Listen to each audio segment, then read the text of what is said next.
नमस्कार। हिंदी दिवस पर खास शख्सियत, खास बातचीत में हमारे साथ आज मौजूद हैं वरिष्ठ साहित्यकार राम और उमराव जी। उमराव जी, आपका बहुत बहुत स्वागत करते हैं और हिंदी दिवस की आपको ढेर सारी शुभकामनाएं। आज हिंदी दिवस है, आप हमारे बीच में उपस्थित हुए हैं, आपने अपना समय आर एक्सप्रेस को दिया, इसके लिए आपको एक बार पुनः धन्यवाद। तो मैं चाहता हूं कि आज हिंदी दिवस के उपलक्ष्य में आज अपनी कविताओं के माध्यम से और अपने शब्दों के माध्यम से किस तरह हमारे दर्शकों को शुभकामनाएं देना चाहेंगे? बहुत बहुत धन्यवाद आपको। और हिंदी दिवस में आज 14 सितंबर, जैसा कि 14 सितंबर 1949 से यह अधिनियम पारित किया गया था कि हिंदी भाषा को राष्ट्रभाषा, राजभाषा का दर्जा दिया गया, राजभाषा का दर्जा दिया गया। और साथ में कई राज्यों ने विरोध किया। साथ में ये भी लगा दिया गया कि ठीक जब तक ये स्थिति ठीक नहीं होती 15 वर्षों के लिए अंग्रेजी राजकाज की भाषा बनी रहेगी और 15 वर्षों बाद फिर हिंदी को पुनः स्थापित कर दिया जाएगा। इस संदर्भ में महादेवी वर्मा ने तत्काल टिप्पणी की थी कि यदि 15 वर्ष के लिए राजभाषा को बाहर कर दिया गया हिंदी को, तो उसको सूली चढ़ाने के बराबर है। और जब 15 वर्ष बाद जब वो उसे उतारेंगे तो यही कहेंगे अब तो ये मृत घोषित हो चुकी, अब क्या किया जाए। इसलिए हिंदी जो है वो व्यवहारिक रूप से तो है, लेकिन राजकाज में अब भी वो साइड में दोयम दर्जे की भाषा गिनी जाती है। बिल्कुल। फतेहपुर के वरिष्ठ साहित्यकार हैं, शायर हैं शिवशरण बंधु जी।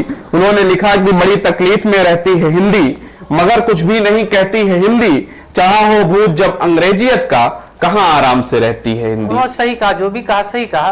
तो हिंदी भाषा जो है, हिंदी भाषा को शासन प्रशासन अपने स्तर पे जो कर रहा वो करेगा, लेकिन हम सबको व्यवहारिक रूप से बोलचाल की भाषा में और जीवन शैली में उसे अपनाना पड़ेगा और एक विशेष प्रकार का दर्द पालना पड़ेगा। मैंने कभी इस संदर्भ में अपने एक दोहे में बात उठाई थी कि कविता ना अनुमान है ना शब्दों की शान, जिसको जैसा दर्द है वैसा मीठा।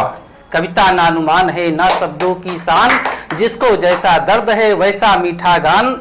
और हिंदी को अब मुझे राजनेताओं की या अधिकारियों की उनकी तरफ नहीं देखना है। हिंदी को हम लोग, हम साहित्यकार, पत्रकार और हम जनमानस अपने प्रयास से, अपने बल से हम राजभाषा स्थापित कर लेंगे। राजभाषा कार्यालय से लेकर गांव के कार्यालय तक, संसद भवन से लेकर वो विदेश तक, आज हिंदी तृतीय भाषा मानी जाती है, विश्व की तृतीय भाषा। इस बारे में डॉक्टर सुनील जोगी भी कहते हैं कि हिंदी हमारी आत्मा है, भावना का साज है। हिंदी हमारी आत्मा है, भावना का साज है, हिंदी हमारे देश की हर तोतली आवाज है। लेकिन आजकल जिस तरह से अंग्रेजी को लोग बोलचाल की भाषा बनाते जा रहे हैं, ये हिंदी के लिए बहुत ही दुखद है और आने वाले समय में इसका और प्रभाव देखने को मिलेगा। हालांकि हम ये सब जानते हैं कि अंग्रेजी के शब्द और हिंदी के शब्दों का कभी कोई मुकाबला नहीं हो सकता है। तो ये बढ़ती अंग्रेजी के बारे में आप क्या कहेंगे? अवस्थी जी, आपने बहुत अच्छा सटीक प्रश्न किया है। हिंदी, देखिए, बच्चा जब जन्म लेता है, भारत का बच्चा, तो वो इंग्लिश नहीं बोलता, हिंदी में ही वो बोलता है। हिंदी में ही उसकी सारी परवरिश हिंदी से प्रारंभ होती है। इंग्लिश का ये जो दबाव हम पर बनाया जा रहा है, ये रोजगार को लेकर कि विदेश लोग जाने नहीं पाएंगे, कल्चर से कट रहे हैं कि विदेश में उनको नौकरी नहीं मिलेगी। और दूसरी बहुत बड़ी समस्या ये है कि कुछ लोग इसलिए इंग्लिश सीख रहे हैं कि उन्हें लोग बैकवर्ड ना समझें। वो जो ग्रामीण अंचल से हैं और लोग जो हैं वो अशुद्ध, वो हिंदी तो ठीक ठीक जानते भी नहीं और इंग्लिश भी ठीक से नहीं जानते, सिर्फ वो रटने के चक्कर में 10-20 शब्द रट लेते हैं, जिनसे ना तो उनकी मानसिक ही कोई बौद्धिक विकास कर सकते हैं और ना ही वो चेतना जागृत कर सकते हैं। हिंदी के बिना वो अपनी आत्मिक खुराक, मानसिक खुराक नहीं प्राप्त कर सकते। इंग्लिश केवल एक फैशन बन के रहे। बिल्कुल आप सही कह रहे हैं। अंग्रेजी ने हमारे संबोधन तक बदल दिए उमराव जी। आजकल हम लोग व्हाट्सएप पे मैसेज आते हैं, मैसेज करते हैं तो हम लोग कहते हैं बेबी खाना खा लिया। देखिए क्या तमाशा है, एक 80 साल के आदमी को बेबी लिखा जा रहा है, बेबी लिख के उसको खाना खाने के लिए कहा जा रहा है। तो ये अंग्रेजी का जो प्रचलन है, जो तेजी से बढ़ रहा है, ये हमारी हिंदी को कहीं ना कहीं नुकसान पहुंचाएगा। लेकिन हिंदी शाश्वत थी, शाश्वत है और शाश्वत रहेगी। देखिए अवस्थी जी, जब मुसीबत की समय आती है और जब आफत की घड़ी आती है तो अपनी मातृभाषा ही साथ देती है। इंग्लिश को आप बाजारू भाषा समझे, इंग्लिश को एक फैशन की भाषा समझे, लेकिन जहां पे आत्मिक और संस्कारों की बात आएगी वहां पर आपके दामन को, आपके हाथ को हिंदी थामेंगी, ये इसमें कोई संदेह नहीं है। और इंग्लिश यद्यपि रोजगार की भाषा में साइड में चल रही है, लेकिन वो आत्मा का स्थान नहीं पा सकती, वो हृदय में स्थान नहीं पा सकती। वो इंग्लिश केवल दिमाग तक रहेगी, वो मन और अंतरात्मा को नहीं छू सकती। इस संदर्भ में मैंने कभी देखिए गीत से बात कह रहा हूं स्वागत कि जिंदगी में कर्मों का विन्यास होना चाहिए, वाह, जिंदगी में कर्मों का विन्यास होना चाहिए, कर्म के उद्यान में मधुमास होना चाहिए, जिंदगी में कर्म का विन्यास होना चाहिए, कर्म के उद्यान में मधुमास होना चाहिए। मैं कहूंगा तो कहोगे झूठ है सब व्यर्थ है, खुद से पूछो जिंदगी के मूल में क्या अर्थ है, खुद से पूछो जिंदगी के मूल में क्या अर्थ है। तो सबसे पहले स्वयं पर, सबसे पहले स्वयं पर विश्वास होना चाहिए, जिंदगी में कर्मों का विन्यास होना चाहिए, कर्म के उद्यान में मधुमास होना चाहिए। सृष्टि के कुछ तो नियम है, सृष्टि के कुछ तो नियम है जिनसे दुनिया चल रही, सृष्टि के कुछ तो नियम है जिनसे दुनिया चल रही। एक अलौकिक दृष्टि से ये सृष्टि सारी पल रही, एक अलौकिक दृष्टि से ये सृष्टि सारी पल रही। तो हर घड़ी एक पर्व सा, हर घड़ी एक पर्व सा उल्लास होना चाहिए, जिंदगी में कर्म का विन्यास होना चाहिए, कर्मों के उद्यान में मधुमास होना चाहिए। अंतिम देखिएगा, स्वागत कि भाव में जो भी समाए, भाव में जो भी समाए, सोचिए तो गीत है, भाव में जो भी समाए, सोचिए तो गीत है।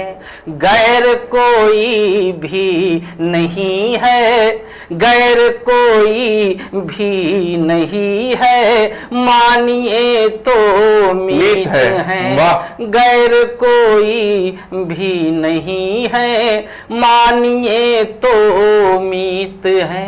पर अपनी कमियों का भी,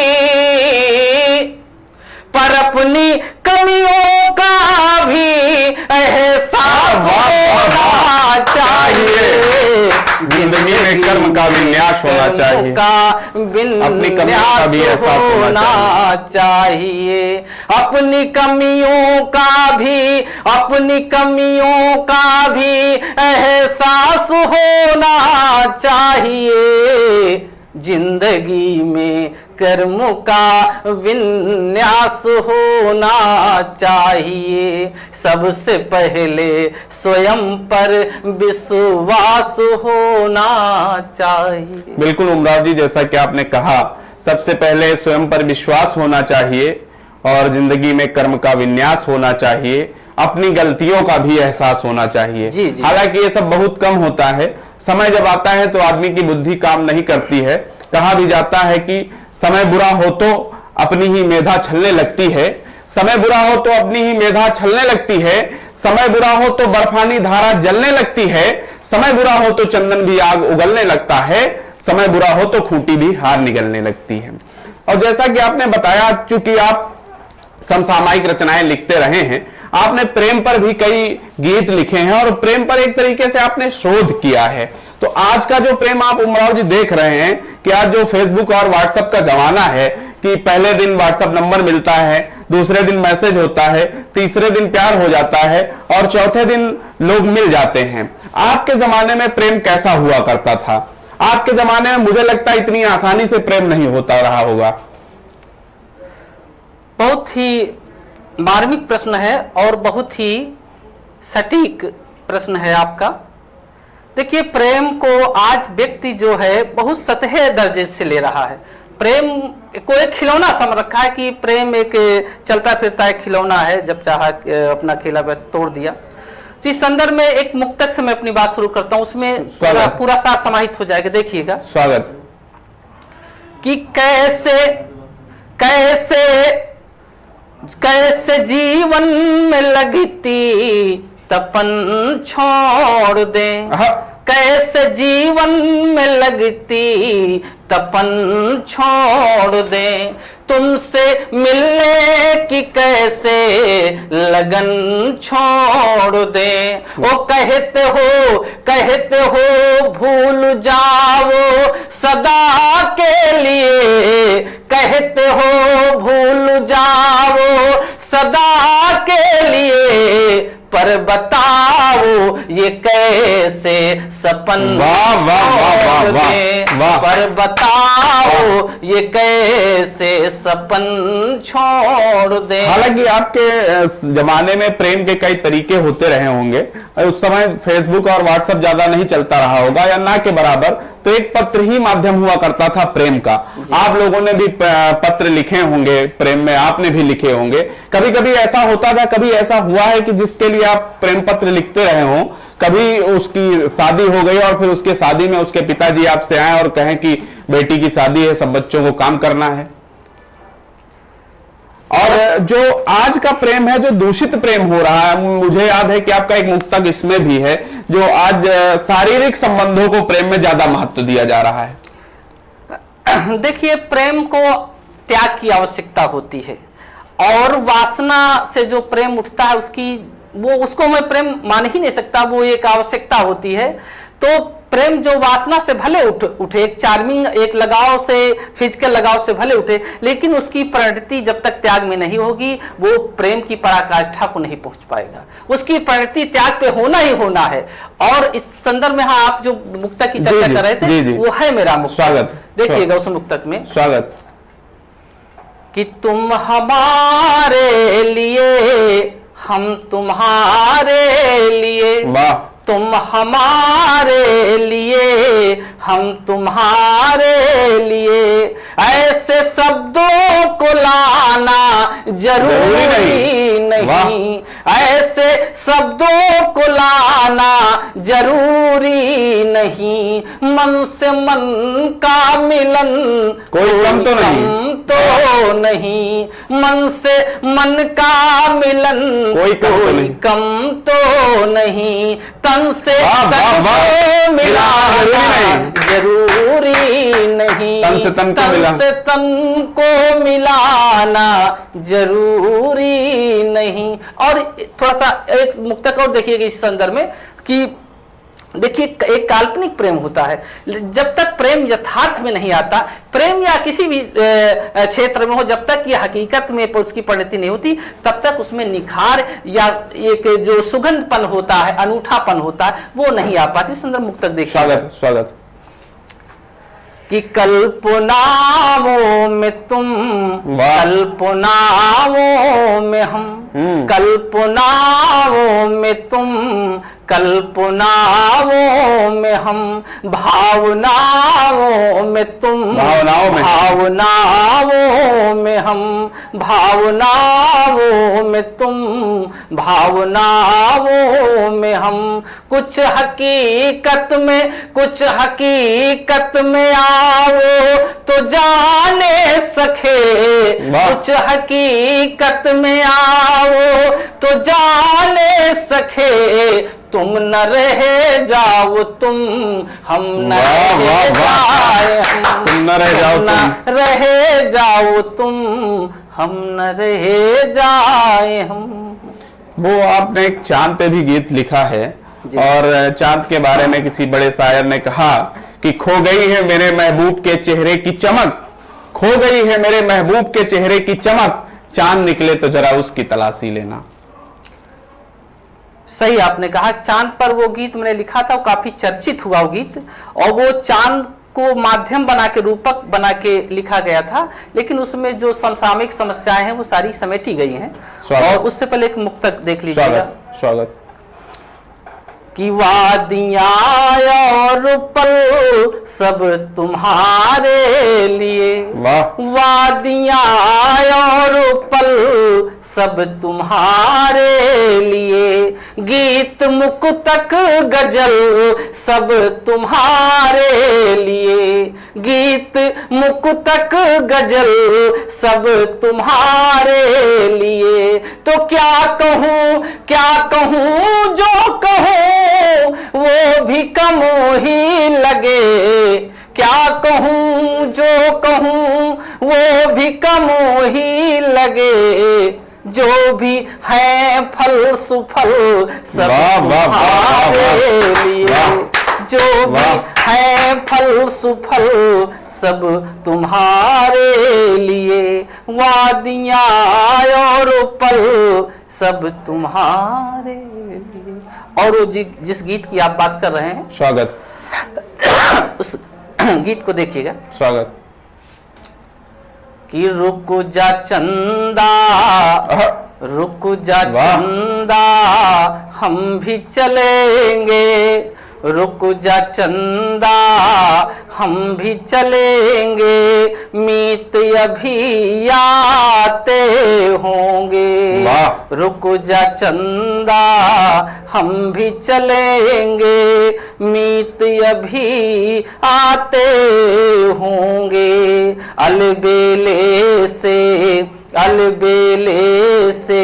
चित्र बनाकर मधुर मधुर मुस्काते होंगे, अलबेले से चित्र बनाकर मधुर मधुर मुस्काते होंगे, जहां शांति सुशासन होगा, जहां शांति सुशासन होगा, नैनाभिराम नयापन होगा, जहां शांति सुशासन होगा, नैनाभिराम नयापन होगा, मंद मंद वायु बहती होगी, मंद मंद वायु बहती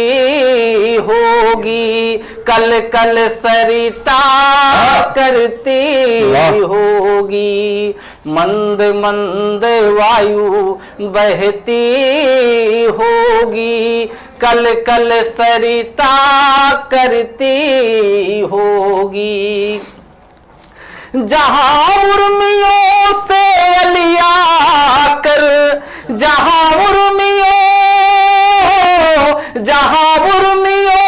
से अलिया कर, चक्रवात ठिलाते हो, रुक जा चंदा हम भी चलेंगे, मीत अभी आते होंगे, अलबेले से चित्र बनाकर मधुर मधुर मुस्काते होंगे, कि जहां उर्मियों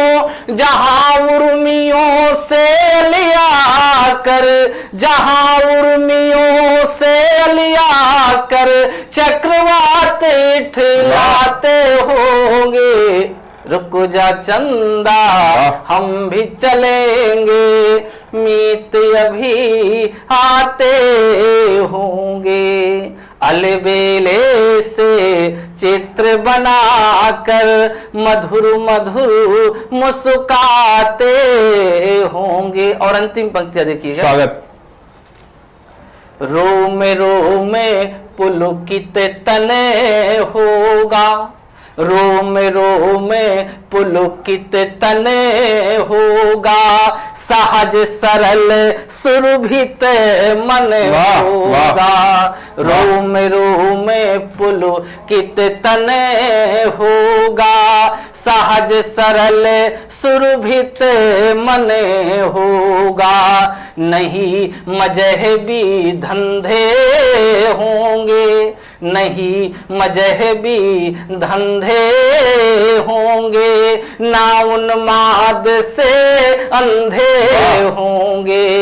नहीं मजहबी धंधे होंगे, ना उन्माद से अंधे होंगे। तो ना कोई क्षितिज, ना कोई क्षितिज, ना सरहद कोई, ना कोई क्षितिज, ना कोई क्षितिज, ना सरहद कोई, विस्तृत न भूखग गाते होंगे। रुक जा चंदा हम भी चलेंगे, मीत अभी आते होंगे। अलबेले से चित्र बनाकर मधुर मधुर मुस्काते। उमराव जी, आपका शोध कार्य बड़ा व्यापक रहा है।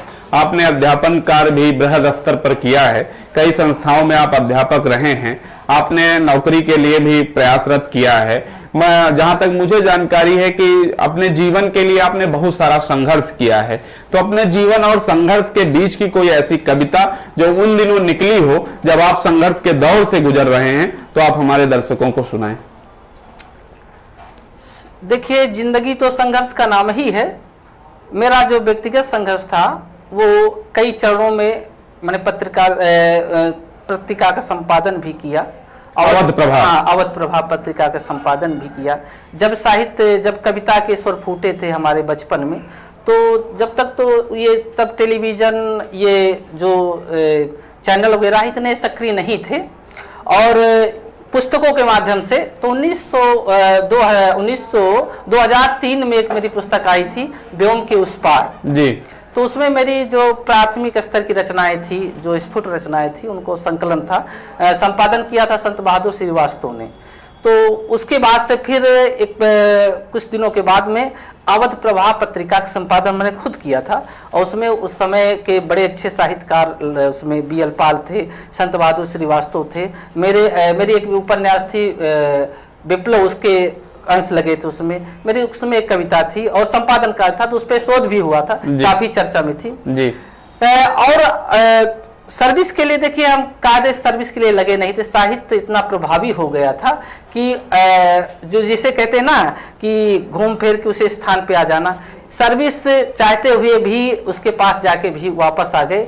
और पठन पाठन अध्यापन में, जैसे आपने बताया कि साहित्य, आपका साहित्य काफी प्रभावी रहा है, लेकिन ईश्वर ने, माँ सरस्वती ने आपको सुंदर कंठ भी दिया है, मधुर आवाज भी दी है, और अच्छी रचनाएं भी दी हैं। इसके बावजूद भी मंचों पर आपकी सक्रियता इस बीच काफी कम हुई है, उसका क्या कारण रहा है? देखिए, जब नए नए में जब हम आए थे, तब मुझे ऐसा लगता था कि मंचों पर पहुंचना ही कामयाबी है, जो मंचों पे पहुंच गया वही कवि हो गया है। लेकिन जब काफी मंच करने के बाद मुझे ऐसा एहसास हुआ कि 2-4 कविता लेकर पूरे दुनिया में घूमने वाले कई लोग हैं, और घूमा जा सकता है, किसी के पास भी अगर अच्छी 10 रचनाएं हैं तो मंचों पे छा सकता है, जा सकता है, सेटिंग गेटिंग करके वो मंचों पर छा सकता है। लेकिन मेरी आत्मा को ये गंवारा नहीं हुआ, और मेरी अंतरात्मा ने कहा कि यहीं से मेरी आत्मा संतुष्ट नहीं हो रही थी, मुझे अपने आप पे संतुष्टि नहीं आ रही थी कि मैं ये क्या कर रहा हूँ, क्या करने के लिए आया था और मैं क्या कर रहा हूँ। उस स्तर पे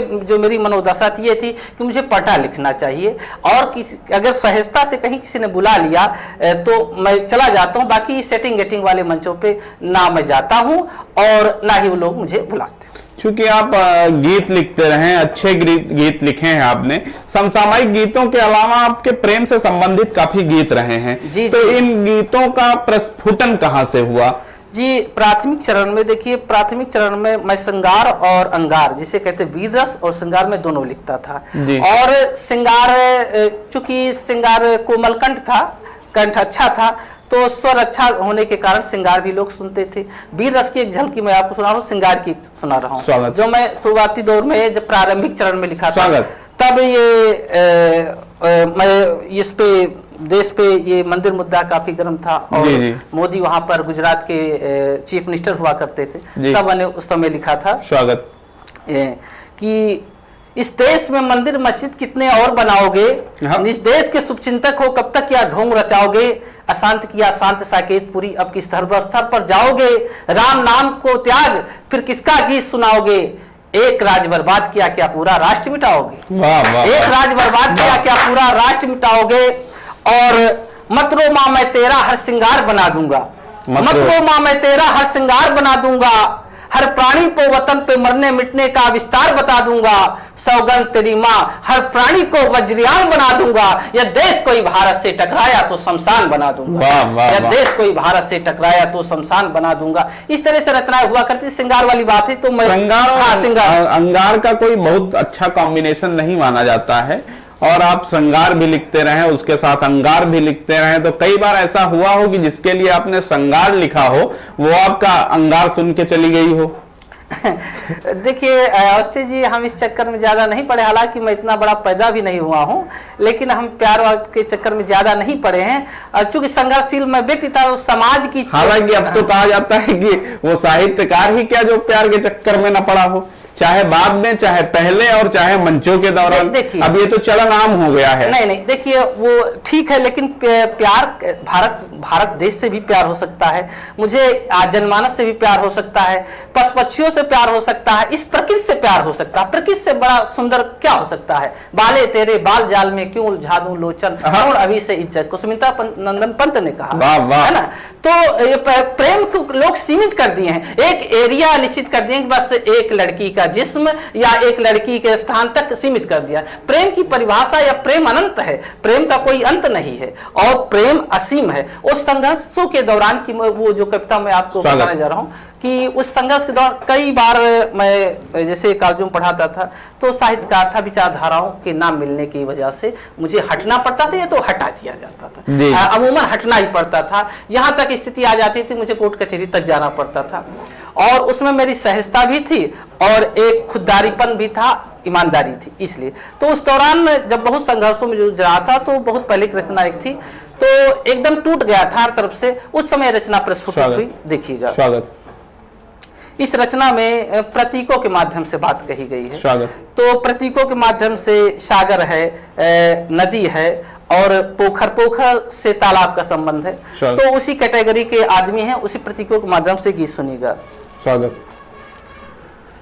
कि दरिया जाचो पोखर जाचो, दरिया जाचो पोखर जाचो, वा झरनों की तरुणाई, सागर तेरी क्या गहराई, सागर तेरी क्या गहराई, ये मत पूछो मेरे भाई। वाह वाह वाह वाह। दरिया जाचो पोखर जाचो, वा झरनों की तरुणाई, सागर तेरी क्या गहराई, ये मत पूछो मेरे भाई कि कौन है अपना कौन पराया, कौन है अपना कौन पराया, कैसी माया कैसी छाया, कि कौन है अपना कौन पराया, कैसी माया कैसी छाया, छिटक गए चटकीले सपने, छिटक गए चटकीले सपने, गैर हो गए मेरे अपने, गैर हो गए कि छिटक गए चटकीले सपने, छिटक गए चटकीले सपने, गैर हो गए मेरे अपने, गैर हो गए मेरे अपने। तो दिनकर से क्या पूछ रहे हो, दिनकर से क्या पूछ रहे हो, दिनकर से क्या पूछ रहे हो, कहाँ कहाँ अगुवाई, सागर तेरी क्या गहराई, ये मत पूछो मेरे भाई कि दिनकर से क्या पूछ रहे हो, दिनकर से क्या पूछ रहे हो, कहाँ कहाँ अगुवाई, सागर तेरी क्या गहराई, ये मत पूछो मेरे भाई, दरिया जांचो पोखर जांचो, वा झरनों की तरुणाई, सागर तेरी। और आप प्यार की बात कर रहे थे ना, तो इस बंध में देखिएगा प्यार। स्वागत स्वागत। प्रीत किया तो चोट भी होगी, प्रीत किया तो चोट भी होगी, युद्ध क्षेत्र में वोट भी होगी, मौन अडिग तो बात भी होगी, मौन अडिग तो बात भी होगी, रजनी है तो प्राप्त होगी, रजनी है तो प्राप्त भी होगी, कि प्यार किया तो चोट भी होगी, युद्ध क्षेत्र में वोट भी होगी, युद्ध क्षेत्र में वोट भी होगी। एक शेर है कि सारे बदन में है जख्म, सारे बदन में है जख्म, दर्द बेचारा सोचता है उठूं तो कहां से उठूं। वाह वाह। सारे बदन में है जख्म, दर्द बेचारा सोचता है उठूं तो कहां से उठूं, तो प्रीत किया तो चोट भी होगी, युद्ध क्षेत्र में वोट भी होगी, तो पीड़ा से क्या पूछ रहे हो, पीड़ा से क्या पूछ रहे हो, आह किधर से आई, वाह वाह वाह, तेरी क्या गहराई, ये मत पूछो मेरे भाई, ये मत पूछो मेरे भाई, दरिया जांचो पोखर जांचो, वा झरनों की तरुणाई, सागर तेरी क्या गहराई, ये मत पूछो मेरे भाई कि मौन अडिग तो बात भी होगी। विद्वानों ने, लोगों ने कहा मौन पूर्णता, मौन को पूर्णता की भाषा वाली, लेकिन देखिए मेरा एक चिंतनशील मस्तिष्क है, शोध परक मस्तिष्क है, मैंने इस तथ्य को अवलोकित किया और मुझे ऐसा लगा कि मान लिया किन्हीं परिस्थितियों में व्यक्ति मौन है तो हम मौन को पूर्णता नहीं प्राप्त, मौन को पूर्णता नहीं मान सकते। स्वागत। तब मुझे लिखना पड़ा मौन अडिग तो बात भी होगी, मौन अडिग तो बात भी होगी, रजनी है तो प्रात भी होगी, प्रीत किया तो चोट भी होगी, युद्ध क्षेत्र में वोट भी होगी, तो पीड़ा से क्या पूछ रहे हो, पीड़ा से क्या पूछ रहे हो, आह किधर से आई, सागर तेरी क्या गहराई, ये मत पूछो मेरे भाई। अंतिम देखिएगा, अंतिम पंक्तियां हैं, विशेष तौर से जो भी किसी क्षेत्र में नए लोग जा रहे हैं उनके लिए ये प्रेरणाप्रद पंक्तियां होंगी। स्वागत। कि नए पथिक क्या राह तुम्हारी, नए पथिक क्या राह तुम्हारी, मैंने देखी दुनिया सारी। मैं अपने अनुभव को व्यक्त कर रहा हूँ कि नए पथिक क्या राह तुम्हारी, मैंने देखी दुनिया सारी, माया जाल सदृश दुनिया है, नेह गया मिथ्या दुनिया है, कि माया जाल सदृश दुनिया है, नेह गया मिथ्या दुनिया है, तो योगी से क्यों पूछ रहे हो, योगी से क्यों पूछ रहे हो, होती क्यों तन्हाई, वाह वाह वाह वाह वाह, योगी से क्यों पूछ रहे हो, होती क्यों तन्हाई, दरिया जाचो सागर तेरी क्या गहराई, ये मत पूछो मेरे भाई, दरिया जाचो। बहुत बहुत धन्यवाद उमराव जी, आपको अपना समय देने के लिए। और एक बार पुनः आर एक्सप्रेस के सभी दर्शकों को हिंदी दिवस की हार्दिक शुभकामनाएं।